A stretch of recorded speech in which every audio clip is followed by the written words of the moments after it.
Hello everyone and welcome back to Strife Solutions. I'm of course William Strife and this is Yogscast Complete, or Yogpack if you prefer, a special version of modded Minecraft for us the Yogscast. If you want to play along, you can get the community version off of the AT launcher. A link is in the description.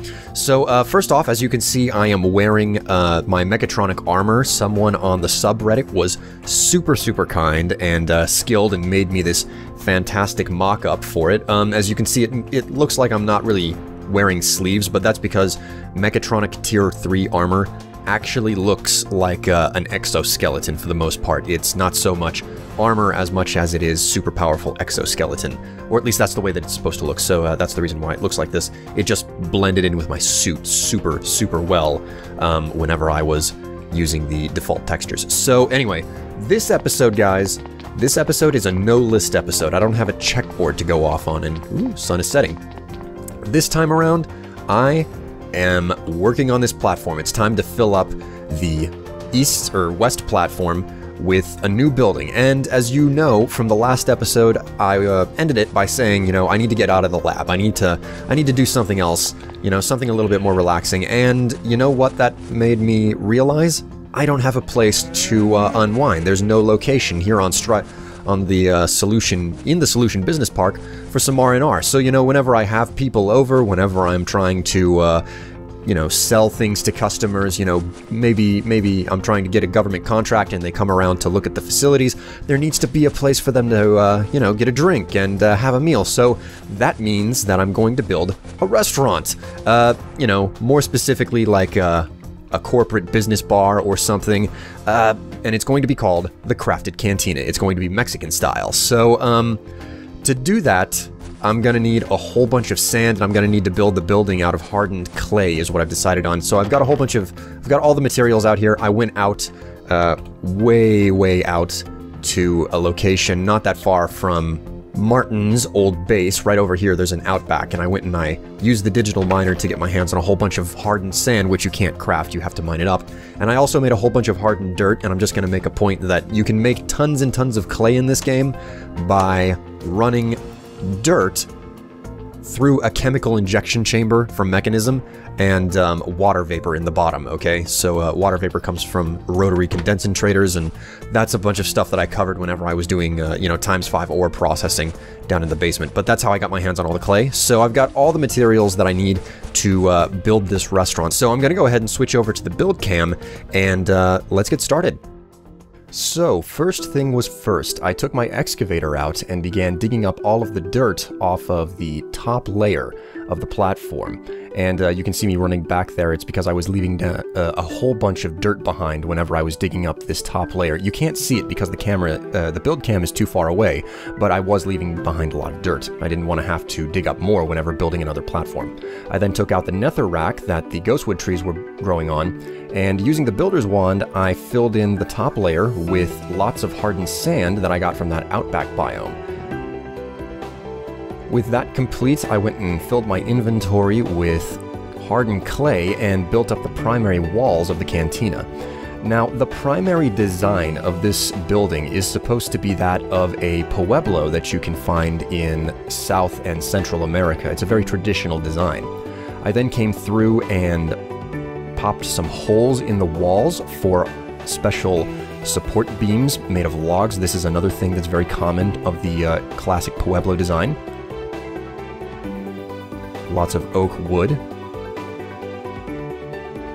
Then with those support beams in place, I came around and covered them over with more hardened clay, completing the walls.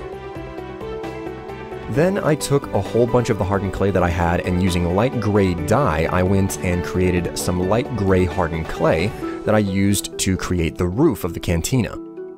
I lit that up, and then I came around out front, and using the chisel mod, I created a haphazard design of both complete and broken cobblestone tiling, something to just look a little bit weathered and give some character to the front of the cantina. I then extended those support beams outwards like you see, and I covered over the top with rubber wood leaves that I sheared off of trees to give it a little bit of a natural feel, something like it's a place where you can relax. Then I went and built up the front of the cantina just enough to basically create a backdrop for the CC, or Crafted Cantina letters, for a neon sign. I then started punching holes in the sand, very haphazard, kind of looks like corruption in a way, and I filled it in with standard sand that you can get from normal Minecraft so that I could plant nice cacti all across the front to basically create a little bit of landscaping. With that done, I came inside of the facility and I started working on the lighting. Now, I used these fantastic lamps from Railcraft, and they're just composed of one torch and 2 stone half slabs, which was really fantastic. They give off a nice ambient look. I then used my excavator to clear off the top layer of dirt and took out the netherrack as well. I created a little ring there for where the bar would go, and using the chisel mod again and smooth stone, I created this nice even symmetrical border across the outside of the room. And it took me a while using the chisel mod to figure out just what type of stone I wanted to use. But in the end, I decided to use this small brick pattern to create a walkway out to the garden. And then I just continued to play around with the different type of tiling textures to create a nice floor pattern. And I continuously tore up the floor to try and make it look more symmetrical. I ended up using this unique texture and pattern of squares with the corners cut out, and I just kept on tearing up more and more of the ground to create more patterns. Most of that you can't see because of where the camera lies. I then put a spruce wood bar in place and used oak wood logs to give a little bit more depth to the dining area. I then came along with blackout curtains to close off the back portions where stairs would go to the roof and the basement. I switched over to another cam and began to put in the furnishings, the tables and the chairs. Now, some of you may be looking at this and realize these are chairs and tables from the Mr. Crayfish furniture mod, and some of you may be curious why I'm not using the Bibliocraft versions. And the reason is, while Bibliocraft tables and chairs look really nice, there's a tiny hit to frame rate every single time you use them, and given the number of tables and chairs I needed in a restaurant, it just wasn't feasible to have all of my tables and chairs come from Bibliocraft. I put in some chairs around the bar and some just out front for a waiting area in the case that the restaurant is packed full. I put some item frames across the back wall behind the bar to show off the type of alcohols that would be served as well. And I actually outpaced the camera here, as you can see. I was furnishing the restaurant faster than the camera was moving. But everything turned out pretty well.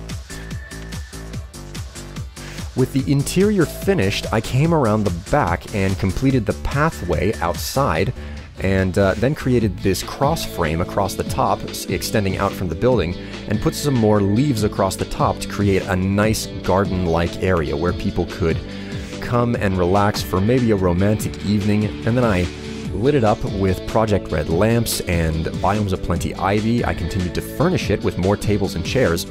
And I came across and I also fixed the chairs again because I found that they were too close together, and I put a layer of bright Project Red lamps across the outside.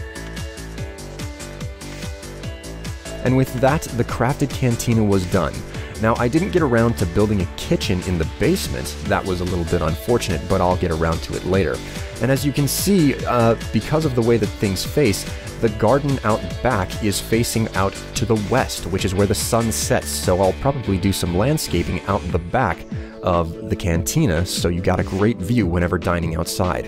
As you can see, the side of the building is a little bit bland, but I've got ideas for how to fill those strips along the sides, get a nice close shot of the garden out back.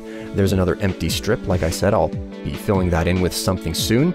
And we have nice cacti out front, a wonderful 3-block wide entrance, and those giant letters CC to represent the Crafted Cantina, the best bar on the server.